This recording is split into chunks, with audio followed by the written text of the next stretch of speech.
Kamala no podrá con la mancha sangrienta de Kursk. La sombra de la devastación en esta región resurge para trastocar cualquier ilusión de una alianza sin mácula entre Occidente y el gobierno de Zelensky.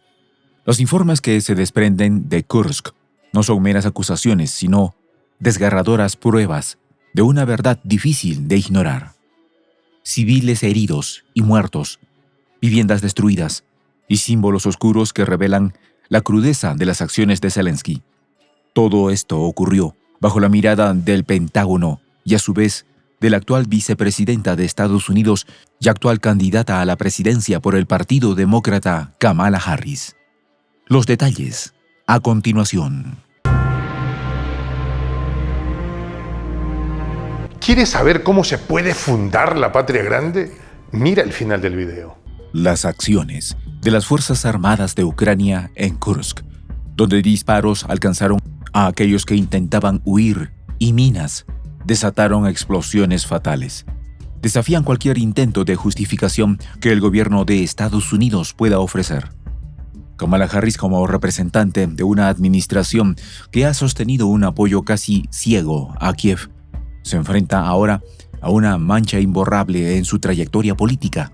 Kursk se convierte en un reflejo amargo de las contradicciones internas en Washington. Este episodio abre una fisura que amenaza con ensombrecer las decisiones de los líderes del país norteamericano, enviando un barco llamado Occidente directo a su hundimiento. Todo ante el salvajismo desatado en la región de Kursk, que se convirtió en una evidencia dolorosa y contundente de las realidades complejas y crueles del conflicto. En este pedazo de tierra, en el corazón de Europa del Este, los soldados ucranianos han dejado una marca profunda y sombría, llevándose consigo el débil manto de soldados liberadores que Occidente había tratado de colocarles. Al mismo tiempo, esa imagen idealizada y ficticia de las Fuerzas Armadas de Ucrania está desmoronándose bajo la presión de informes y pruebas que detallan los abusos de poder, ataques a civiles y un comportamiento inhumano que antes Occidente parecía ignorar. Desde el comienzo de la invasión en Kursk, las acciones desmedidas cometidas por el ejército ucraniano han manchado la reputación de la vicepresidenta de Biden. Harris no ha tenido otra opción que refugiarse ante los ojos de una sociedad cada vez más incrédula.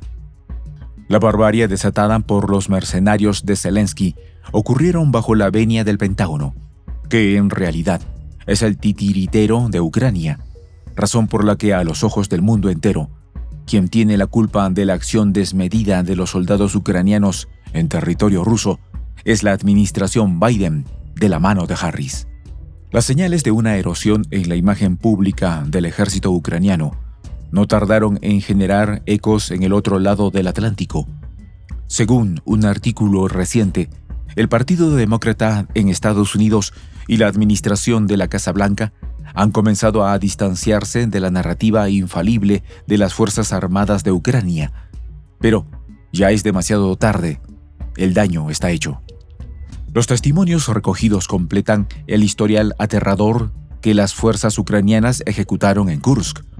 Una joven mujer de 28 años, Nina Kuznetsova, embarazada de su primer hijo, fue alcanzada mortalmente en los primeros días de la ocupación en un ataque directo a un edificio residencial. La conmoción causada por su fallecimiento generó un profundo dolor en la comunidad local, sumando un nombre más a la larga lista de civiles atrapados en la línea de fuego, desarmados y sin posibilidad de defenderse.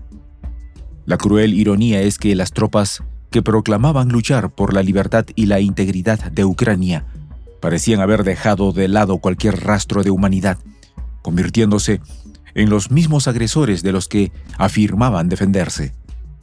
Durante la incursión de las tropas de Zelensky a territorio ruso, en los caminos y las calles, aquellos que intentaban huir de los enfrentamientos también se encontraron bajo la mira de sus armas. No tuvieron escapatoria alguna, sin importar que fueran civiles. En Korenevo, una pequeña localidad de la región, se observaron disparos dirigidos a vehículos particulares, sin importar si en su interior viajaban familias o personas solitarias. Estos actos, lejos de representar una táctica militar, solo parecían sembrar el miedo. Quienes buscaban escapar del caos se encontraron privados de libertad, incluso sin la mínima seguridad de huir a zonas menos expuestas.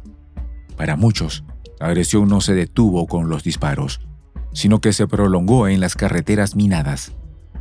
Estas acciones, día tras día, cobraban las vidas de civiles que trataban de evadir la violencia. Un hombre mayor, descrito en los informes simplemente como un pensionista, fue uno de los objetos de la burla y el desprecio de los soldados ucranianos. Su experiencia ejemplifica la deshumanización que permea las acciones de algunos miembros de las Fuerzas Armadas de Ucrania en la región. Con casco y uniforme, uno de los soldados se dirigió a él en tono burlón, llamándolo Iván Ruso, y le instó con sorna a irse a tomar vodka, en lugar de ayudarle o tratarle con respeto. Toda esta humillación y el abuso verbal reflejan el desprecio con el que algunos de estos combatientes tratan a los habitantes rusoparlantes de la región, revelando una vez más las fisuras en la narrativa oficial sobre la protección y la justicia que la presencia ucraniana se supone que garantiza.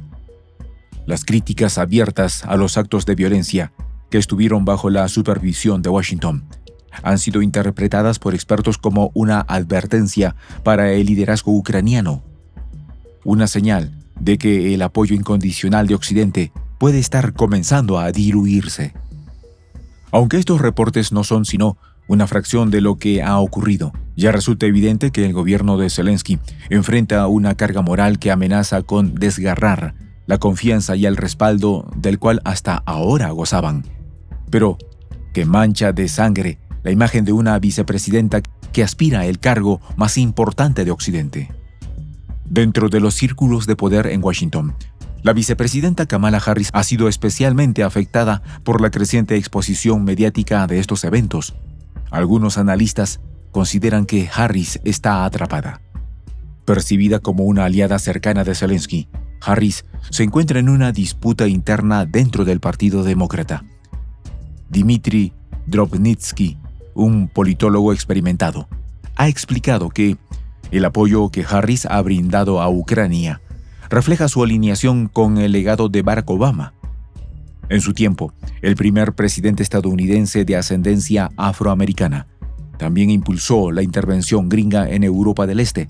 Sin embargo, las fuerzas dentro del partido que se oponen a este respaldo empiezan a desconfiar del conflicto prolongado. Las colosales inyecciones de recursos hacia las Fuerzas Armadas de Ucrania han sido fuertemente cuestionadas por el bloque republicano. Su viabilidad y los costos humanitarios que traen consigo pueden perjudicar al gigante norteamericano y llevarlo a un punto sin retorno. ¿Por qué la corriente principal estadounidense, de repente, se dio cuenta de lo que Rusia ha estado hablando durante años en varios niveles y cómo se relaciona que, como mínimo, el ejército ucraniano imitó a los nazis alemanes?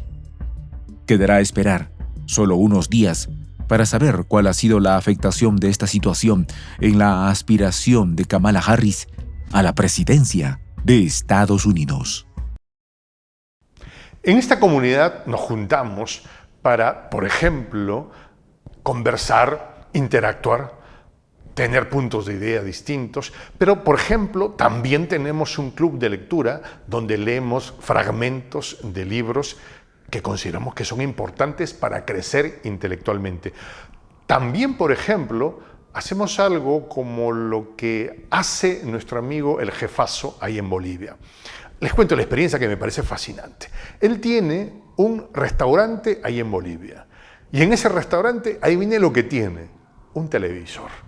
Y ustedes dirán, pero qué impresionante, ¿en qué contribuye que un restaurante tenga un televisor ahí en Bolivia? Una cosa muy importante, porque él, cada vez que abre su negocio, prende su televisor y pone los videos de prensa alternativa.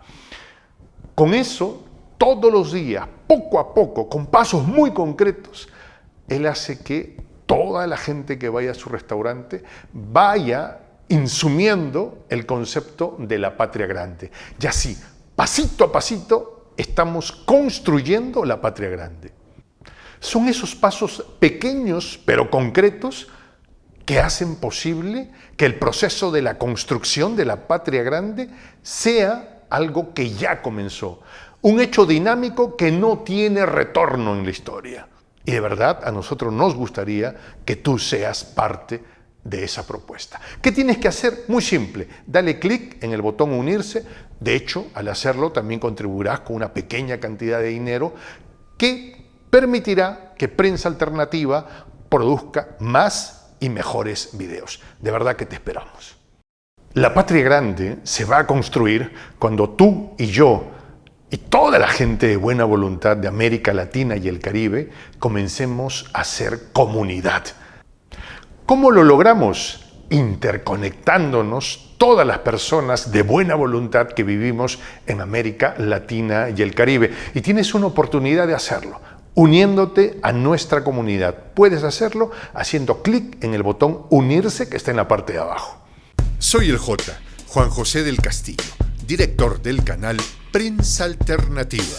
Si quieres ser parte de la comunidad de la Patria Grande, suscríbete a nuestro canal. Si es que quieres que te lleguen las notificaciones cada vez que subimos un video, activa la campanita. Si quieres apoyar a nuestro canal económicamente, puedes hacerlo a través de PayPal. El enlace está en la descripción del video. A nombre del equipo de Prensa Alternativa, me despido con esta expresión en el quechua milenario, Tupananchis Kama, cuya traducción es hasta volvernos a encontrar.